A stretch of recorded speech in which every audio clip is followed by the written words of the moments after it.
नमस्कार, बिहार मिथिला न्यूज में आपका स्वागत है। मैं मनोज। देखिए, आज एक बड़ा सवाल हम कर रहे हैं, वो भी राजनीति से जुड़ा हुआ। देखिए, दरभंगा में विधानसभा चुनाव हुआ, लेकिन कुछ ऐसे चर्चित चेहरे थे जिन्हें टिकट मिलने की संभावना थी, टिकट नहीं मिला। इन लोगों ने कुछ तो अपने पार्टी के अंदर ही रह करके, दम घुट करके, अपने इच्छाओं का गला घोट करके पार्टी में समझौता करके रह रहे। तो कुछ ने पार्टी बदल कर अपना दुख और अपना आक्रोश जाहिर कर दिया।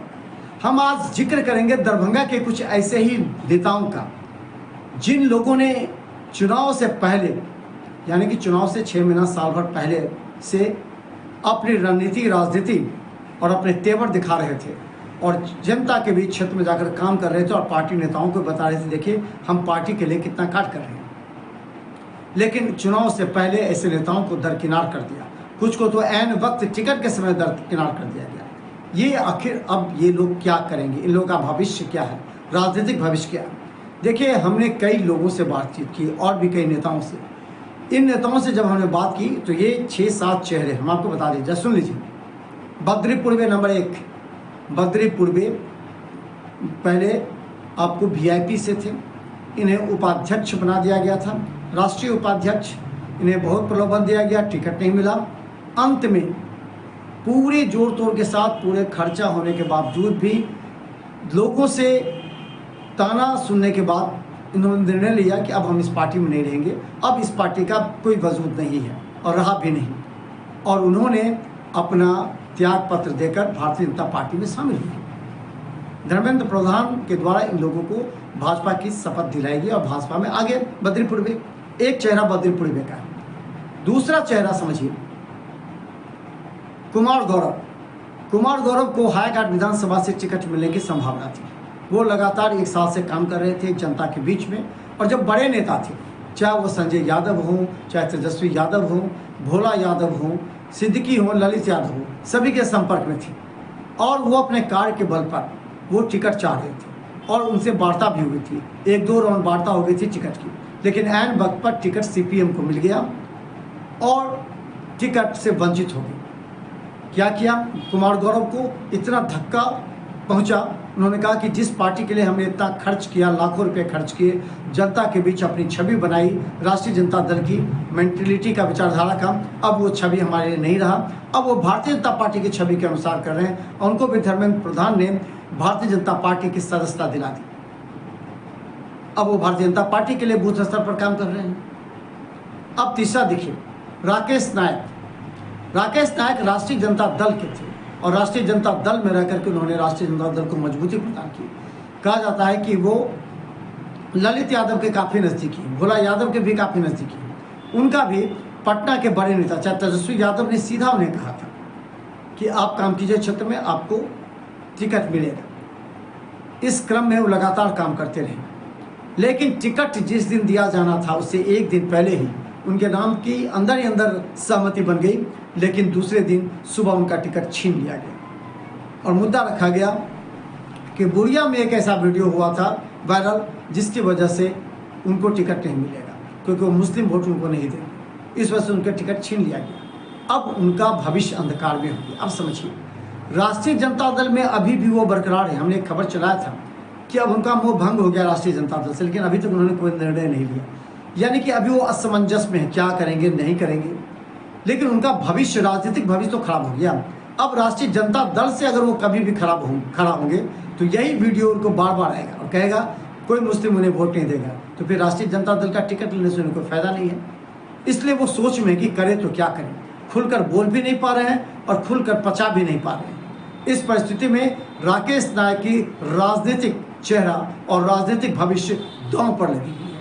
अभी भी वो कहने को तो राष्ट्रीय जनता दल में बने हैं, लेकिन वो जानते हैं कि अब राष्ट्रीय जनता दल में उनका आसरा या उनका निवास ज़्यादा दिन तक नहीं होगा।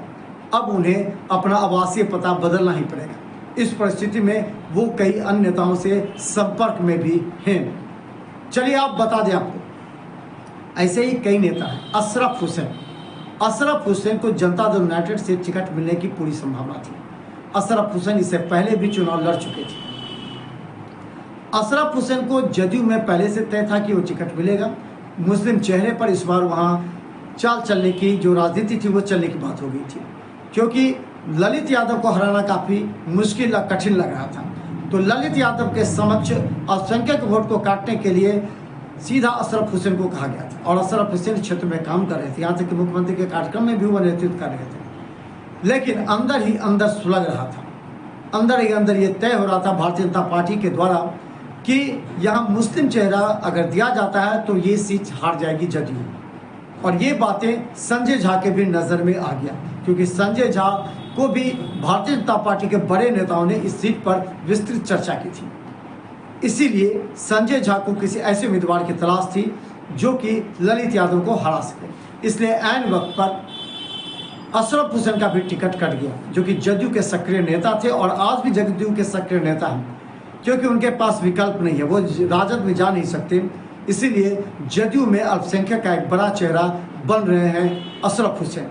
आने वाले समय में जदयू इनको अल्पसंख्यक वोटों के लिए इस्तेमाल करेगी और इनको कोई बड़ा पद देगी, ऐसा सूचना है। इसलिए अशरफ हुसैन का भी राजनीतिक भविष्य इस बार दांव पर लग गया। अब एक और है, आप समझिए, अलीनगर से पप्पू सिंह, जो संजय सिंह है, वो संजय सिंह भारतीय जनता पार्टी के सक्रिय कार्यकर्ता रहे हैं। बहुत पहले राष्ट्रीय जनता दल में थे, सिद्दीकी के नज़दीकी रहे हैं। उसके बाद जैसे ही भारतीय जनता पार्टी में आए, उन्होंने अपनी सक्रियता बढ़ा दी और केवल अलीनगर ही नहीं बल्कि दरभंगा से लेकर पटना तक उनकी राजनीतिक पकड़ मजबूत होने लगी।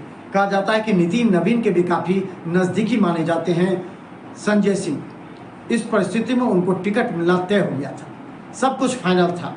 लेकिन कुछ दिन पूर्व अचानक मैथिली ठाकुर को लॉन्च कराया गया और मैथिली ठाकुर को बताया गया कि आप अलीनगर से चुनाव लड़ेंगी। इस परिस्थिति में लोगों ने विरोध करना प्रारंभ कर दिया। जब विरोध हुआ, जब अमित शाह ने पप्पू सिंह को मनाने के लिए मंच पर बुलाया, उनके कान में कुछ कहा।